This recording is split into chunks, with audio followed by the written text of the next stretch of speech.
Let's do this service this morning. We're going to go ahead and stand and sing Heart of Mother. We'll sing this one again. Oh, sing loud and proud.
This is our prayer box.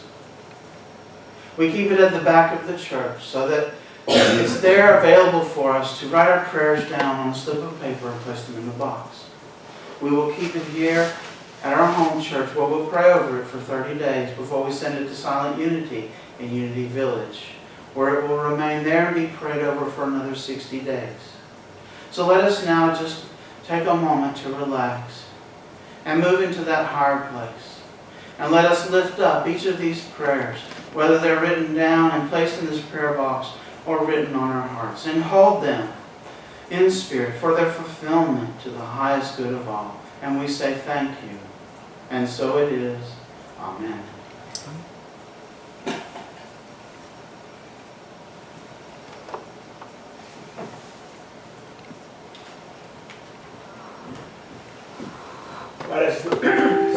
Let us listen to the daily word. I give thanks for the motherly love of God in all its human expressions. Unity co-founder Myrtle Fillmore has been called the Mother of Unity. Myrtle wrote, "It is my great joy to receive somewhat of the mother side of God, the divine love that never fails." In prayer, I bless all who have played a motherly role in my life. Not just the mother whose love gave me birth. I bless everyone, man or female, who has shared with me the divine love that never fails.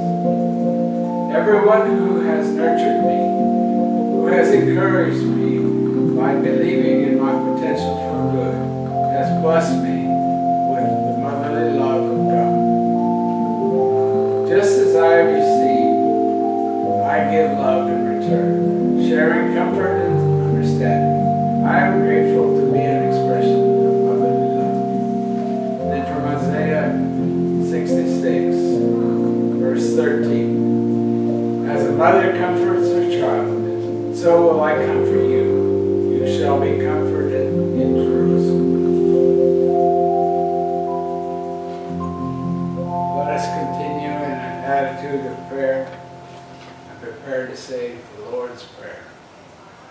Our Father, who art in heaven, hallowed be thy name.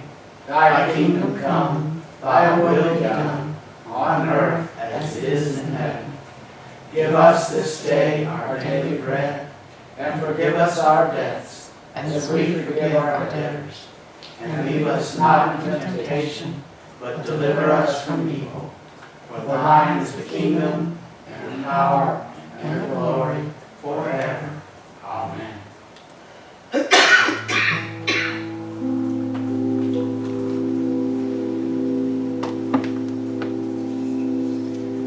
And now let us take a breath, a deep breath. Breathing in that love. And as we release that breath,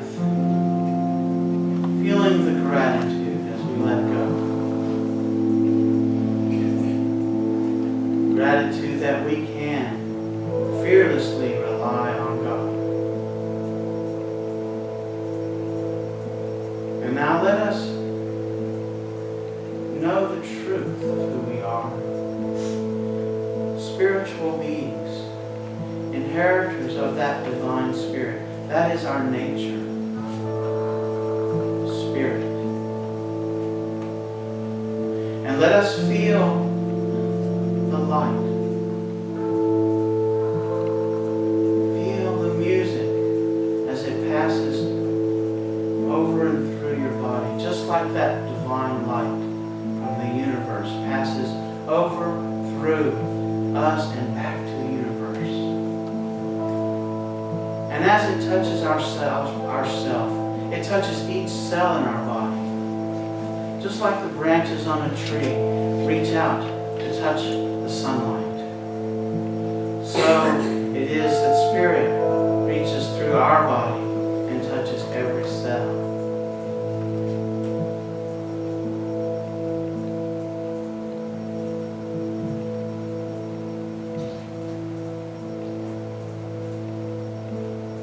We hold this light as we move closer to that silence, that still place inside of us, where we can know the presence and know the truth of who we are in the silence.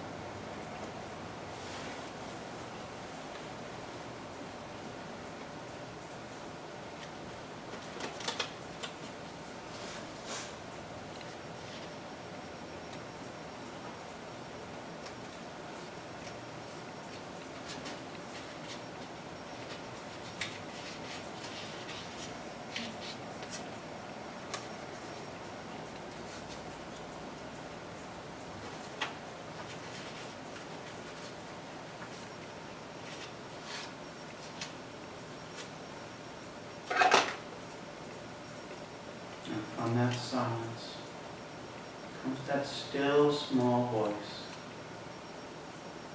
that is the voice of Spirit. We don't always hear it. It is always there. And when we do hear it, how sweet it is. Begin to move a little closer to this place, back from the silence. Just knowing that all is in divine order. And we hold in our consciousness of this light the wholeness and the safe return of all of those who are normally here on Sunday morning. Just grateful that they are who they are and that we will see them soon. In this spirit of gratitude, we say thank you. And so it is. Amen.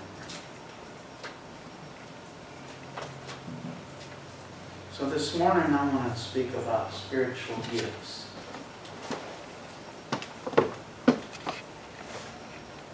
We all like to get gifts, especially on Christmas morning, on our birthday. I can remember hardly being able to sleep at night, knowing that in the morning there's going to be something underneath that tree. And then getting up so early in the morning that it was almost still nighttime, and just going downstairs or down the hallway and sitting underneath that lit up Christmas tree. Just looking at all the presents. Spiritual gifts are just as exciting. There's a lot that's built around spiritual gifts. We've heard about them probably most of our life. So there might be some good that we think about when we think of spiritual gifts, but there might also be a little baggage. Maybe something that needs to be let go. Let's just talk for a little bit this morning about what they are, maybe a little bit about what they're not, and then how can they be useful to me. In the newsletter, I put a handout. There was a little button for my first time making a button in the newsletter. It was really fun to experiment with. But if you click on that button, you download a guide to spiritual gifts. It's kind of like a little test that you can take.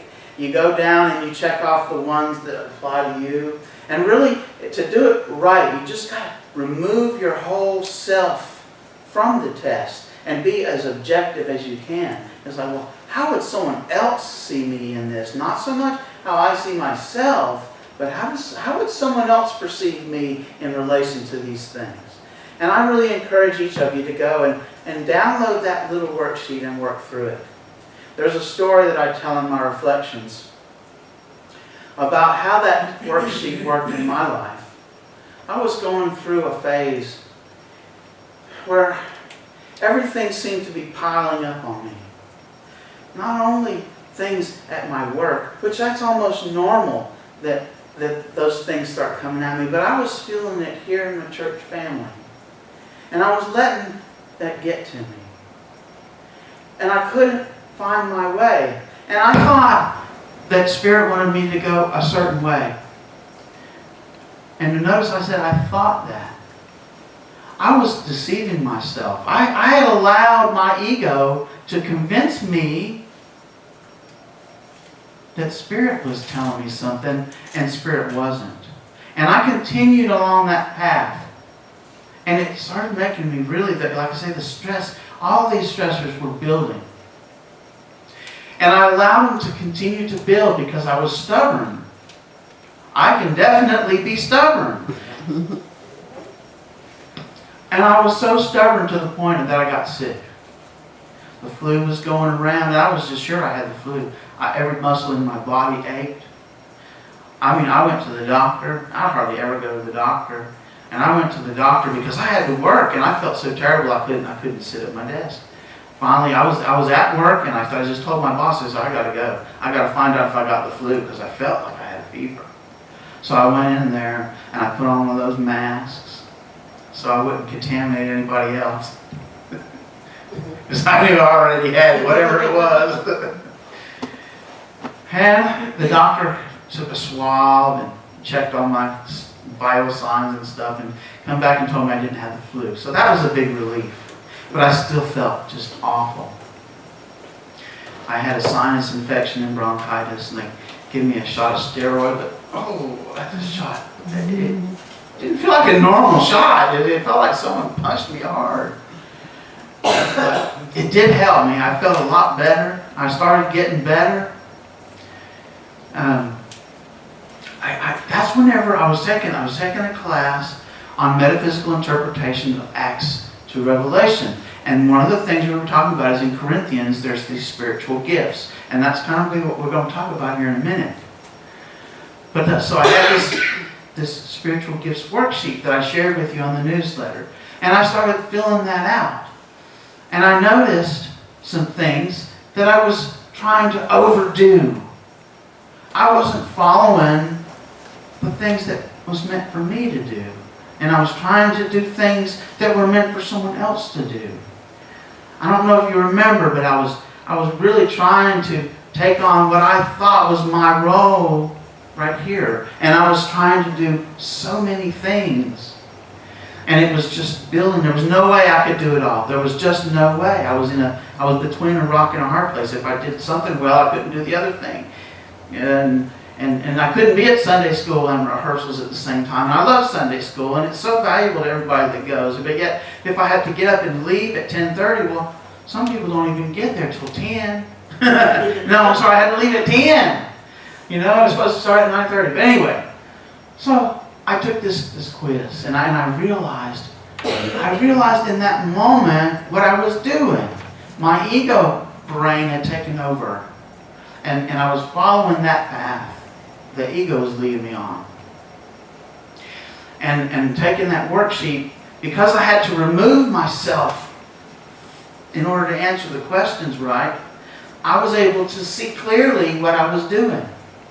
And do you know, before bedtime that night, I was right back where I was. I already just thrown all that, what I just learned from that workshop, with baby bath water and all out, and by morning I woke up just as sick as I was. I was almost better. My fever had been gone for a day. I was ready to come back to church. I woke up that next morning and I was fevered again, achy again. It was terrible. What had I done? I had received guidance from Spirit, and then I ignored it.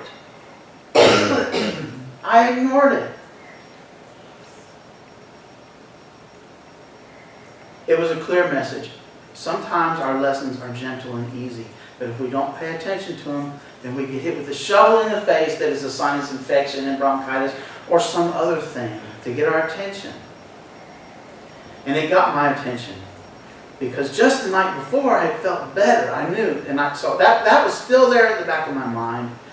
And I realized in that moment of getting sick all over again, not being able to come here to church to enjoy the potluck and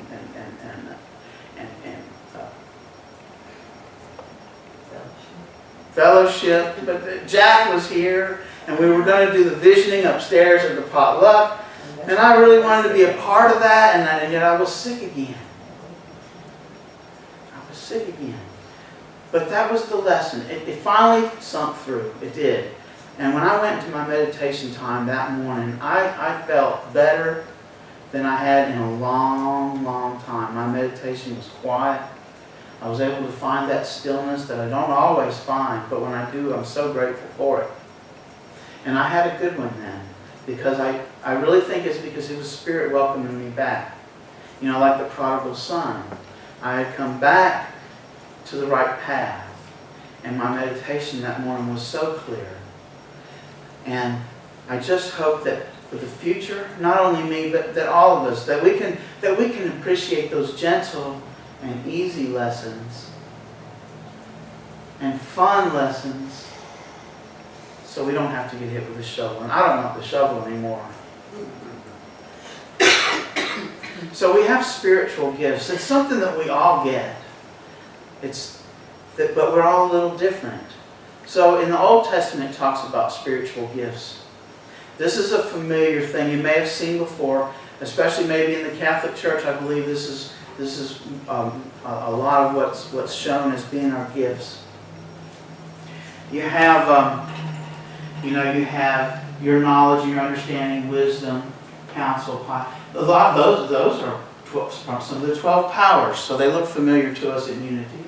Fortitude, that's also one of the 12 powers. We call it strength. One of them that is troubling, and it was troubling to me, and I've been told it's troubling to a lot of folks, is this one over here, fear of the Lord. And if God loves me and God is love, then why should I have this fear? So that didn't make sense. So I looked into it. And it's really a translation thing. That word fear, what we think of fear and trembling and quaking and scared of being smited with a lightning bolt or something, is not really that fear that's meant here in Isaiah.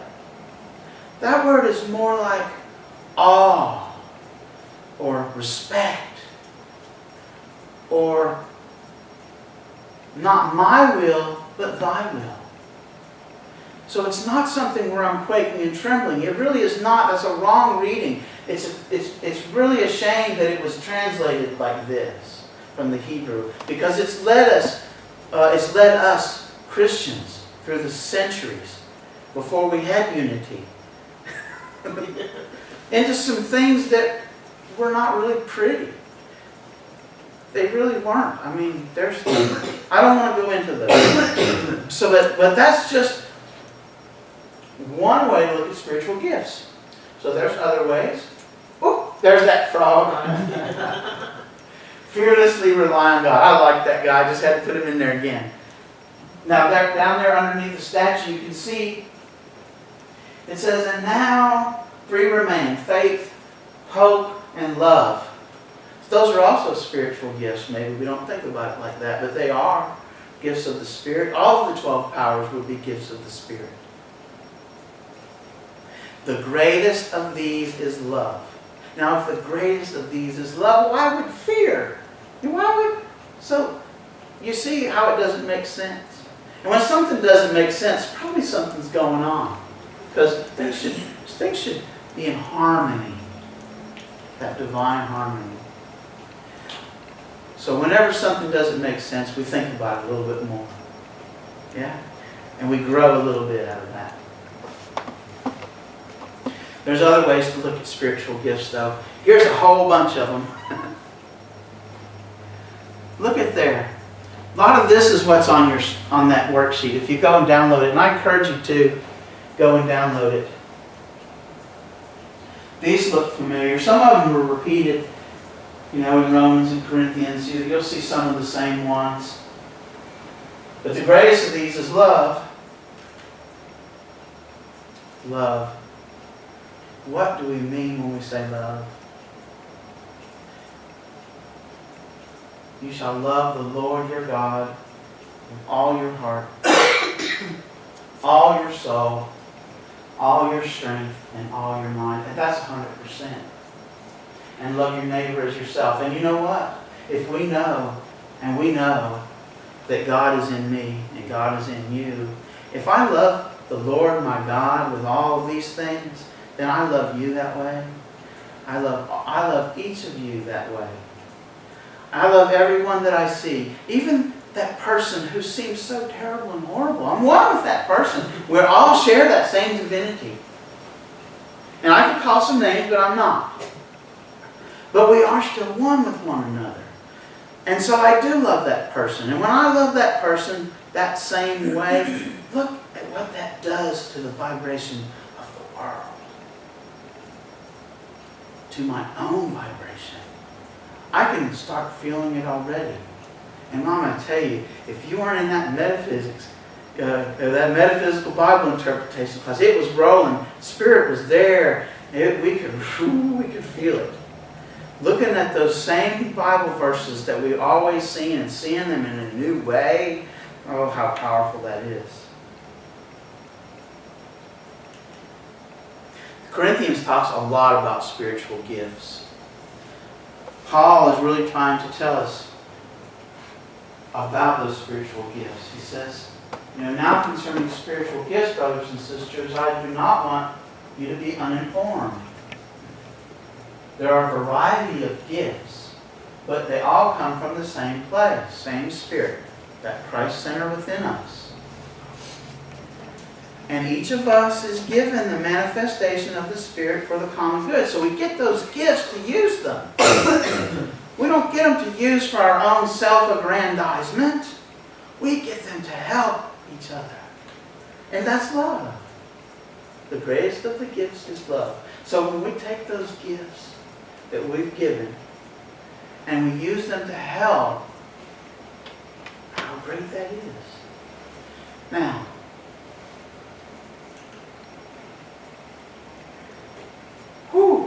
quotes got longer, didn't they?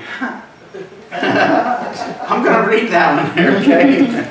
For just as the body is one and has many members, and all the members of the body, though many, are one body. Okay, so what's that saying? It's saying that, just look at me for right now, because I'm standing here in front of you. I am spirit inside of this body, okay? I've got 2 arms, 2 legs, nose, 2 eyes, you know. Those are parts. Okay? That's like my arms, legs, head, all that is like parts of the Christ or the church. So each one of us as members of church are like the parts of one body. And it seems like, oh, well, maybe I could do without one hand, but tie your hand around, your arm around your back and see how easy it is to do stuff. We need the whole body, especially if you start losing a couple of different parts, you know. Suddenly I don't have any arms or legs or eyes, and I'm completely dependent then on somebody else in church. So every part of the body is important, just like every member of the congregation then is important, just like the body. That's the analogy he's using here. God arranged the members of the body, each one of them, as he chose. We all were a single member where the body be. Without us, I can't eat my glasses, don't I? Without, so,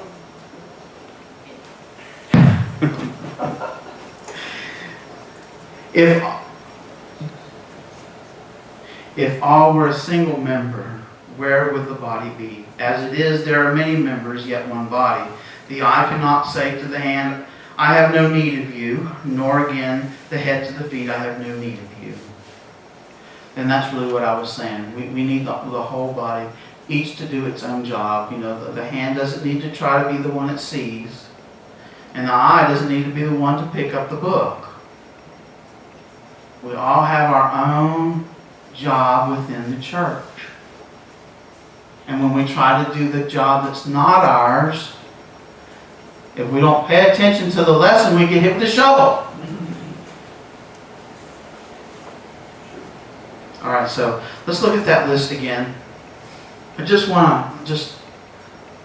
like the list there because what it does is it shows so many things at one time as one whole. So as we look at that with our left brain and intellectual mind, we're gathering information for our intuition, for that right brain.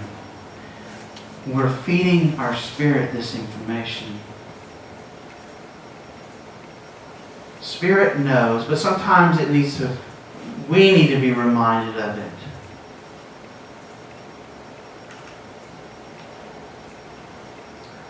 So why are we talking about spiritual gifts? And there's only a few of us here this morning. Maybe we'll have to have this one again. I was going to say yes. Yeah. At least this slide, huh? These are some things that came to my mind. This is kind of a newly created vision that I've had recently. Some of these you recognize. Interfaith Mission Representative.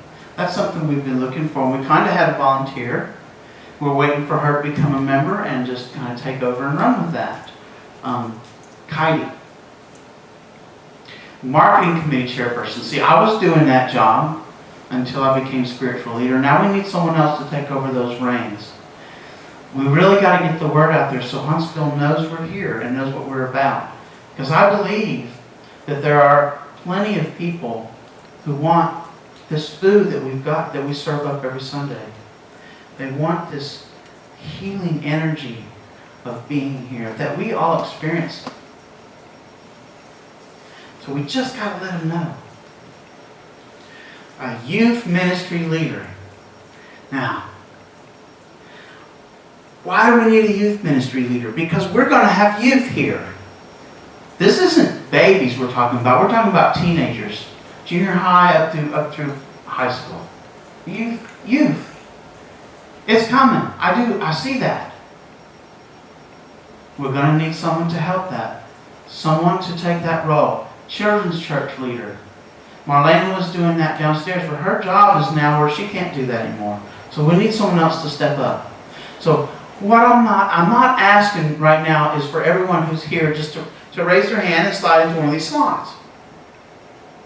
What I am asking, though, is to hold that vision as well. Don't look at that and say, no, we don't have any youth. We don't need that. But no, instead, see us with someone in that job who's going to love it whose spiritual gift is to be in that position. And that right person is going to come. They may not even go to our church yet. They may not be coming here. That youth minister might be someone who has yet to step foot inside that door. But I do believe that they're there, and I do believe that they're coming. And I want you to help me with that vision. Let's see that together. Host and hostess for covered dish. That's a huge job. What would they be doing?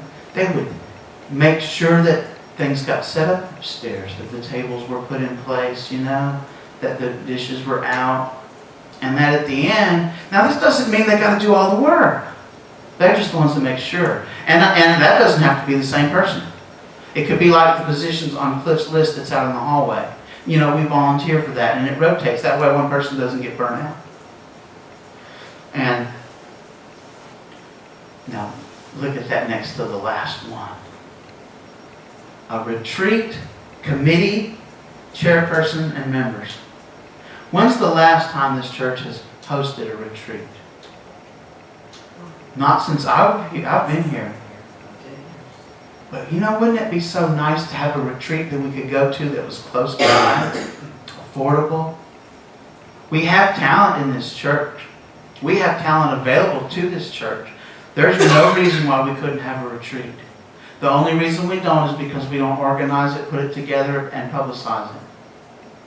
This is something that's a long-term goal, but if we don't start setting these things in place now, it's never going to happen. We don't want to set the retreat for 2 months from now. That committee can get together though. That committee can decide, what the content's going to be, what the venue's going to be like. So let's hold that vision for unity on the mountain. Let's see that. Because we can pull so many people. That's a really good draw. And it's a good opportunity for us to grow, each of us. Whether we're actually one of the people attending the retreat or one of the people involved as a facilitator for one of the events. It's gonna help us to grow. We can't avoid it. And others, let's be open. Let's allow Spirit to tell us what that vision is. And let's not forget that sheet that we get for greeters and these other positions that we need every Sunday.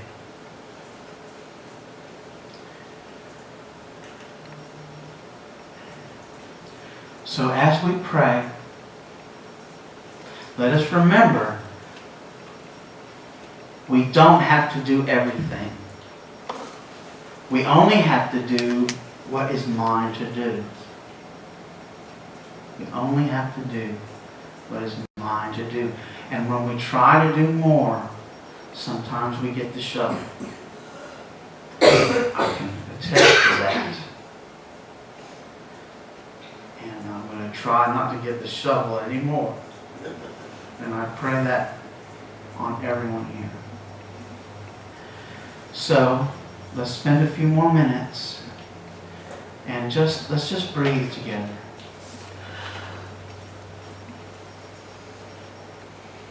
And relax. And let us begin to hold this vision of our church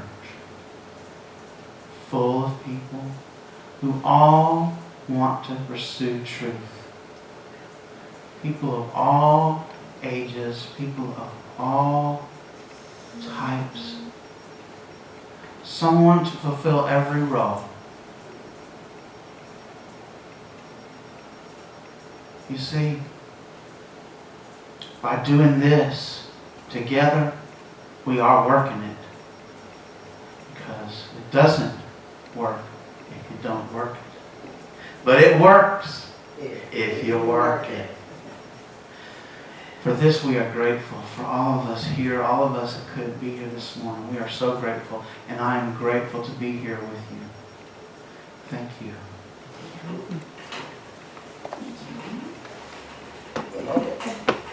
So we'll go ahead and stand and sing another song. Woo. It is the Spirit waking in me. Oh, yeah.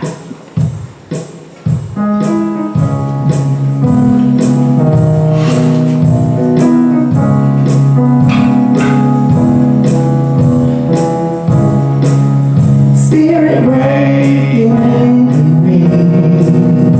Fill this vessel with your light. Let me be your hands, your heart, your eyes. Spirit, fill me with your light. Spirit waking in me. Fill this vessel with